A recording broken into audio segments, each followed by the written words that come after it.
So I'll play like about 30 seconds, then I'm going to break it up and kind of show you what the different loops are doing, so you kind of get an idea.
Song, of course, continues on. That gives you kind of a basic idea of what the song's about. And so, in creating that song, the first thing that I would do is I would start out kind of basically with the drum beat, because without the drum beat, you don't really have much to lock in those loops. Loops are really focused on tempo. You got to have a beat there to add the loops to, right? So it seems pretty logical starting out with the drum beat. So what we begin with is something that's kind of like this.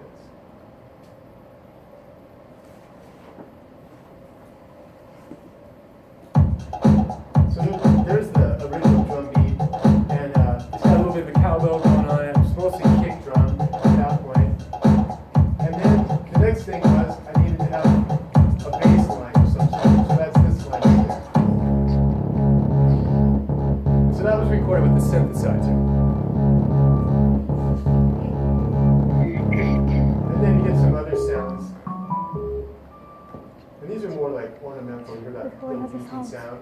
Something similar to what's happening outside right now. Yeah. Right? So I mean, seriously, like that kind of stuff is, at least for me, kind of cool, because I would take stuff like that. Actually, there's a lot of sounds like that at Headlight Kite Records.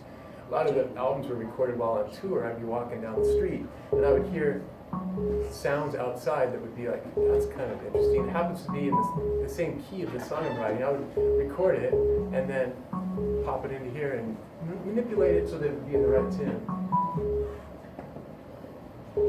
So then, now we've got some synthesizers here, like,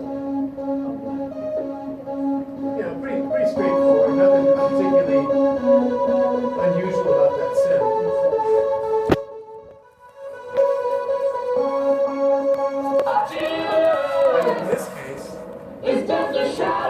It's just the lead vocal sample, basically.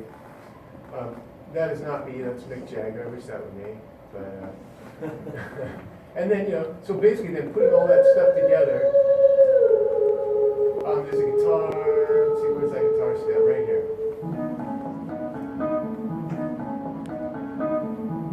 So it's taking a sort of similar guitar part that Keith Richards from the Rolling Stones originally did for that song, Give Me Shelter, but then adjusting it a little bit, cutting it up, taking just a certain section of it, that's actually running it backwards, running it through different filters like reverbs and flangers and things like that to make it sound different.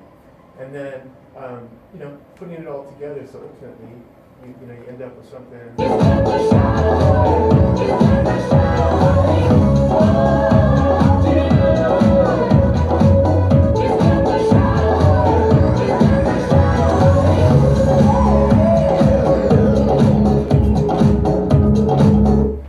I'm kind of oversimplifying it.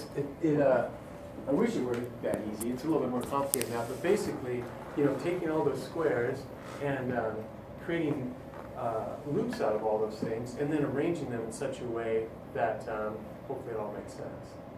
I also wanted to show you, like, more how a drum beat, for example, is created, because like I said, I use live drums, but to start out with, I just create a drum beat via the computer or via that sampler.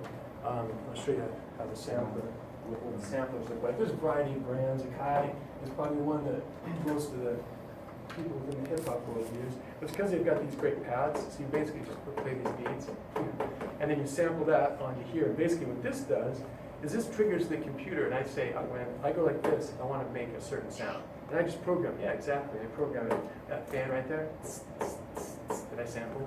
Yeah. So you do things like that. But anyway, I do that first, and then oftentimes what I end up doing is then having a drummer come into the studio, they hear that beat, and they play the live beat over the top of that, so that I can get a more organic sound, a sound that has those real drums. To me, that's more inspiring than just setting up just a drum machine type sound. But so to start out with, first thing I would do is go in and you basically, and I'm going to try to get this angle so most of you can see it, but this is a program called Ableton Live. I use this for the more electronic-y stuff, so like if I want to create a drum machine or if I want to take loops and quickly stack them onto each other, change tempos really quickly.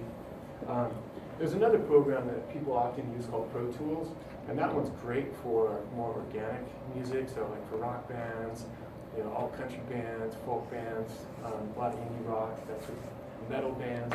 That's probably the most typical thing you would see in the studio. But it doesn't have the flexibility to cut things up really quickly like a program like Ableton Live. So that's why I'm going to show you these things with Ableton Live.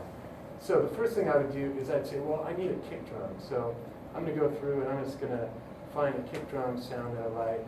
And let's see, what does this one sound like? Well, that's not like a snare. Actually, let me switch over here. If I can make a big staticky sound, so I'm going to turn this down for a second. Because if you unplug one of these with a PA system, your sound guy gets really mad, just so you know. That's so true. All of a sudden, the whole club goes, and everyone thinks there's an earthquake, and it's really scary. So don't ever do that.